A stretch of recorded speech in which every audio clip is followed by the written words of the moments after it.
ভাই সাডের উপজেলা শিক্ষক আয়ুব হোসেন, আমাদের সম্মানিত সহ আপনারা 5 থেকে 7 জনের একটা টিম জেলা প্রশাসক মহোদয়ের নিকট চলে যান।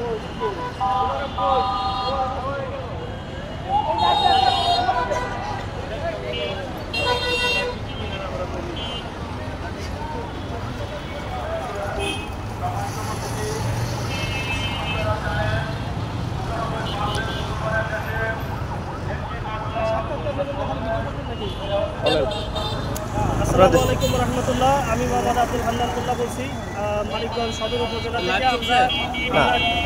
আমরা এখন মানববন্ধন করতেছি। আমাদের এই মানববন্ধন সারা বাংলাদেশে চলমান রয়েছে। আমরা সাধারণত 5টা দাবি আদায়ের জন্য আমরা আজকে মানববন্ধনে যুক্ত হয়েছি। 1 নম্বর হচ্ছে যে আমাদেরকে এই যে নীতি নৈতিকতা মূল্যবোধ উন্নয়নে শিশু ও গণশিক্ষা কার্যক্রম আওতাভুক্ত যে প্রকল্পটা ছিল, এটা 7ম পর্যায়ে শেষ হয়ে 8ম পর্যায়ে চালু হয়েছে এবং এই 8ম পর্যায়ে চালু না করে, পাস না করে এটাকে তারা আউটসোর্সিংয়ে নেওয়ার জন্য পায়তারা করতেছে। আমরা চাচ্ছি না যে এটা আউটসোর্সিংয়ে যাক, আমরা চাচ্ছি যে আমাদের প্রকল্প আমাদেরকে পুনর্বহাল করুক এবং আমাদেরকে 2 নম্বর যেটা, সেটা হচ্ছে আমাদের শিক্ষকদেরকে গ্রেডভুক্ত করতে হবে এবং গ্রেডভুক্ত করে আমাদের প্রতি মাসের সম্মানী আমাদেরকে দিতে হবে। 3 নম্বর হচ্ছে আমাদের শিক্ষক যদি কোনো অসুস্থ হয় বা অন্য কোথাও স্থানান্তরিত হয়, তাহলে তাদেরকে কেন্দ্র পরিবর্তন করার বা স্থানান্তরিত করার সুযোগ দিতে হবে।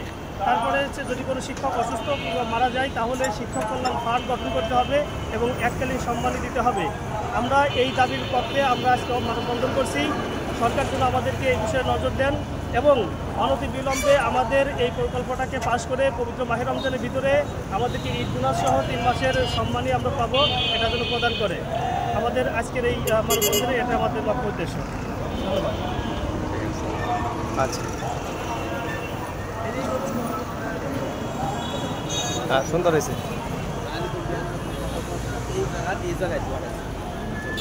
কথাই না।